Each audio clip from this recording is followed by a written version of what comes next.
Godina Shawaa Bahaa aanaa Boostitti qonnaan bultoonni qamadii kilaastara jallisiidhaan misoomsan akka jedhanitti waggoottan darban hanqinni bishaan roobaa waan jiruuf oomisha gahaa ta'e argachaa hin turre. Kanaaf mootummaan deeggarsa cimaa nuuf taasisaa ture jedhan. Bara darbee aanaalee Jajuu fi Fantaallee irraa muuxannoo qooddanneen hojjechaa jirra. Oomisha mala aadaatiin oomishamaa tures gara ammayyaatti ce'aa jira. Deeggarsi mootummaa ammoo cimuu qaba jedhan. Mootummaan bara dheeraadhaaf deeggarsa karaa garaagaraatiin godhaa ture.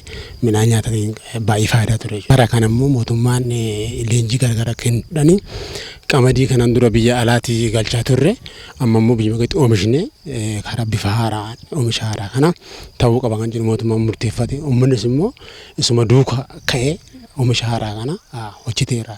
Qamadiin kun biraan oomishamaa jira waan ta'eef asiin dura oomishne oomisha isaa amma argaa jirra.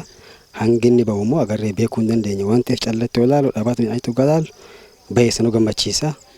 Mootummaan galanni isaa ulfaatu. Paampii afur nuuf qopheessee nuuf bitee ture ittiin hojjetaa turre asiin nu ga'ee jira. Hoogganaan biiroo qonnaa fi qabeenya uumamaa Oromiyaa Obbo Dhaabaa Dabalee jallisiin daawwatame kun lafa hektaara 5,000 hanga 10,000 misoomsuu danda'a jedhan. Oomisha qamadii alaarraa galu bakka buusuufis gahee guddaa qaba jedhan. Jallisiin kun akkuma jedhan paampii faa maal kennine deeggarsaan iddoo kana Awaashirraa lagarraa asiin asii fidaniiti paampiidhaan hojjetu waan ta'eef jallisii guddaan kanarra yoo bahe hektaara hedduu 5,000 kan ta'u karaa salphaadhaan jallifnee hojjechuun akka inni danda'u lafa misoomsuun akka inni danda'u laallee jirra.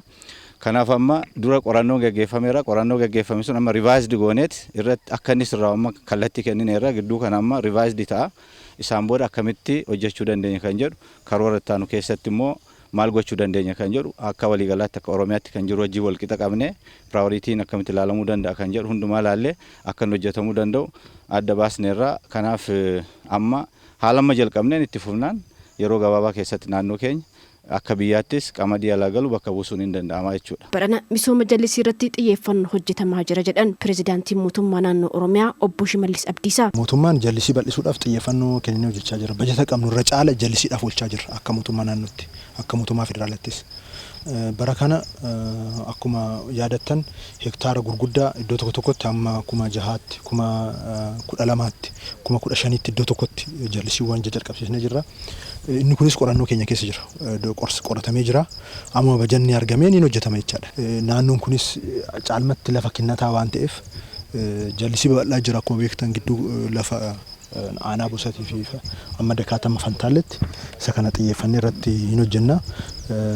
Rakkoon isaanii kun hin hiikama jechaadha. Xiyyeeffanneetti hojjechaa jirra. Itoophiyaan oomisha qamadii biyya alaatii bittee galchuuf waggaatti doolaara biliyoona 700 ol baasii gooti. Baasii kana xiqqeessuuf oomisha qamadii fi boqqolloo bal'inaan oomishuuf hojjetamaa jiras jedhan. Qamadiin biyya keenya doolaara miliyoona 700 ol waggaatti kan baastu alaa galchuudhaaf.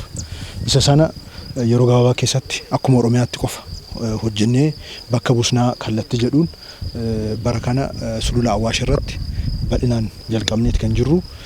Bara dhufu immoo guutuu Oromiyaatti bakka jallisiin jiru hundatti qamadii fi boqqolloo bal'inaan jallisiidhaan oomishnee rakkoo midhaan nyaataa hiikuudhaaf xiyyeeffannoo addaatiin hojjechaa kan jirru.